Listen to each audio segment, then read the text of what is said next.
semuanya, hari ini topik kita adalah bagaimana melakukan diagnosis, ya. Jadi kerja dokter itu dua, selain mendiagnosis, memberikan terapi, ya. Diagnosis didasarkan atas yang pertama adalah pesan pertama. Pesan pertama itu artinya kalau di konektivitas itu artinya wifi-nya. Jadi harus connect dulu pesan pertama. Jadi pesan pertama ini penting, ya. Yang kedua anamnesis, yang ketiga pemeriksaan fisik, dan yang keempat pemeriksaan penunjang.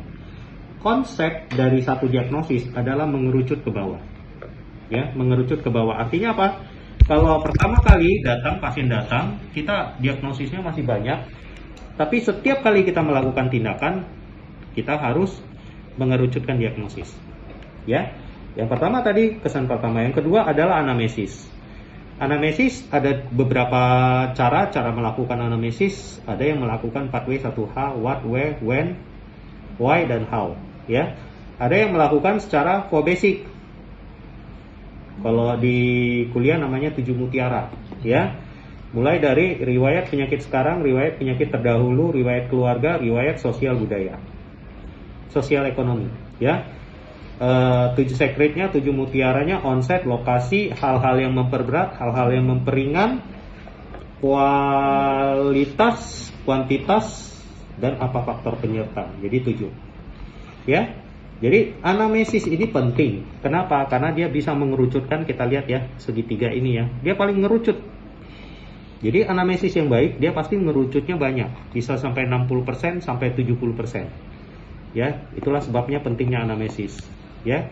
Yang kedua pemeriksaan fisik. Pemeriksaan fisik ada dua, ada general, ada lokal, ya. General itu head to toe seperti biasa, mulai dari keadaan umum, ya, vital sign dan sebagainya. Kemudian head to toe, ya. Nah, dari anamnesis dan pemeriksaan general dapatlah status lokal, ya. Status lokal itu tergantung kelainan gimana. Kalau di kulit namanya status dermatologikus, kalau di saraf namanya status neurologikus, kalau di mata oftalmologikus, kalau di kebidanan apa nih, ibu hamil berarti obstetrikus, kalau ada kelainan di ginekologi status ginekologikus. Jadi ini semuanya sebenarnya metode di kedokteran itu semuanya sama prinsipnya, ya. Sesudah dapat status lokal kan sudah makin mengerucut ini, baru dilakukan pemeriksaan penunjang, mulai dari diagnosis pasti atau diagnosis kerja. Dari sinilah baru kita melakukan terapi, ya. Sudah. Oke, kita lanjut. Bagaimana cara membuat status dermatologikus? Kita harus tahu status dermatologikus, ya. Konsep atau prinsipnya atau tujuannya adalah orang yang tidak periksa punya konsep atau hasil bayangan yang sama dengan orang yang periksa. Itu konsep yang mau di tujuannya status dermatologikus itu dilakukan, ya. Jadi tujuannya adalah orang yang tidak periksa, dia punya konsep yang sama dengan orang yang periksa, ya. Kalau status dermatologikus dilakukan dengan dua cara, yaitu inspeksi dan palpasi, ya. Kalau inspeksi bisa digantikan dengan foto, kalau palpasi ya susah, ya. Makanya sekarang ya status dermatologikus banyak orang pakai foto-foto aja. Oke. Nah, sekarang cara membuat status dermatologikus. Yang pertama harus ingat lokasi, ya. Ingat lokasi, baru dilanjutkan dengan lesi.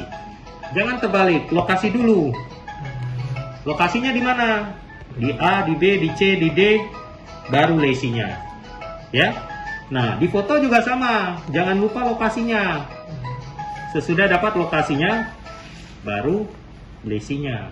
Makanya jangan foto cuma di zoom aja, itu nggak benar, karena nggak akan ketahuan lokasinya, ya.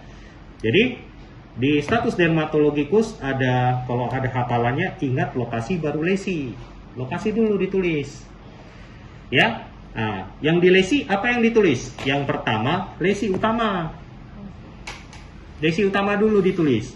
Ya, lesi utama itu ada yang flat, mendatar, ada yang rise, naik ke atas, ada yang depress, turun ke bawah.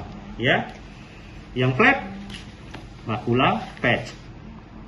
Ya, yang rise semua naik, yang semua naik artinya semua bagian kulitnya itu naik, yaitu papul, nodul, tumor, plak, ultika. Ya, nah yang naik isinya cairan, vesikel bulan. Yang isinya nanah, pustul, abses. Yang isinya jaringan, ada pembungkusnya namanya kista, ya, atau komedo. Ya, jadi ini yang rise, naik ke atas. Ada yang depress. Depress itu artinya bagian kulitnya hilang. Ya, yaitu erosi, ekskoriasi, dan pupus. Ya, itu yang pertama. Jadi, pertama ingat lokasi, baru lesi. Lesi yang ditulis yang pertama adalah lesi utama. Yang ini dulu dipilih. Sesudah lesi utama, baru morfologi dan konfigurasi lesi. Artinya, lesi ini dijelaskan sejelas mungkin, tujuannya supaya apa? Balik lagi, supaya orang yang tidak periksa punya konsep yang sama dengan orang yang periksa. Jadi biar jelas. Ya, apa itu morfologi dan konfigurasi lesi? Nah, biasanya saya persingkat dengan Bu Jubawati diperkosa. Ya, B-nya bentuk.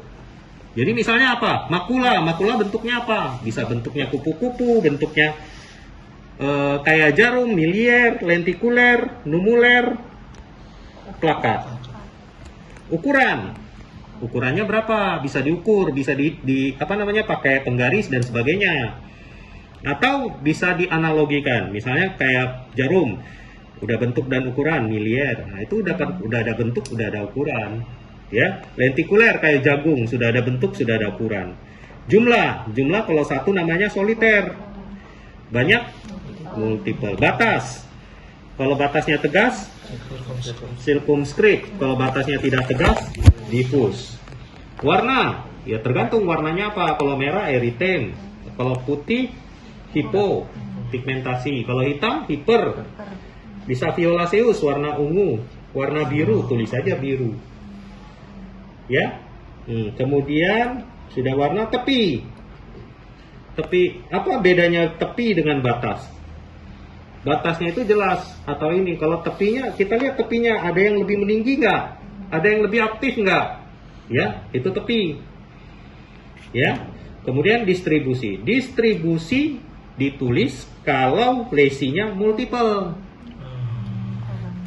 Jadi kalau satu nggak mungkin lah distribusi. Distribusi itu kan artinya penyebarannya bagaimana? Ada banyak tapi bentuk sebarannya bagaimana? Itu distribusi. Jadi kalau multiple baru bisa ditulis distribusinya. Kalau dia bentuk garis linear, ya. Kalau bentuk bulan arsiner, ya. Sirkuler bentuk bulat. Corymbiformis ada satu, kemudian ada kayak induk ayam yang dikelilingi oleh anak ayam, itu namanya corymbiformis atau lesi satelit. Ya, ada distribusinya tersebar, discrete namanya. Ya, nah, permukaan ini palpasi. Ya, rata atau tidak rata. Kalau tidak rata harus dijelaskan kenapa tidak rata. Karena mungkin ada tidak ratanya karena ada squama, mungkin ada kusta dan sebagainya. Nanti squama dan kustanya dijabarkan lagi, karena konsepnya kan orang yang tidak melihat tapi dia punya konsep yang sama gitu. Jadi dijelaskan sejelas mungkin. Konsistensi, ada yang keras, kenyal, lunak. Ya. Jadi kenyal ini normal. Apa patokan kenyal? Kalau misalnya lesinya di sini, ya. Kita mau lihat ini kenyal, lunak atau ini. Kita pegang dengan lesi yang sehat, yang normal. Kita bandingkan. Ya, kalau sama berarti kenyal. Kalau dia lebih keras, keras. Oh, ini lebih lunak ini dari ini. Itu lunak. Jelas ya? Nah, bisa juga ada, oh ini ada undurasi. Ya, kayak abses, ada cairan. Nah, ya, dan sebagainya. Sekitar. Kalau sekitarnya ada lesi lagi, dijelaskan lagi. Jadi konsepnya seperti itu. Ya, jadi jelas ya. Oke. This is what I'm about.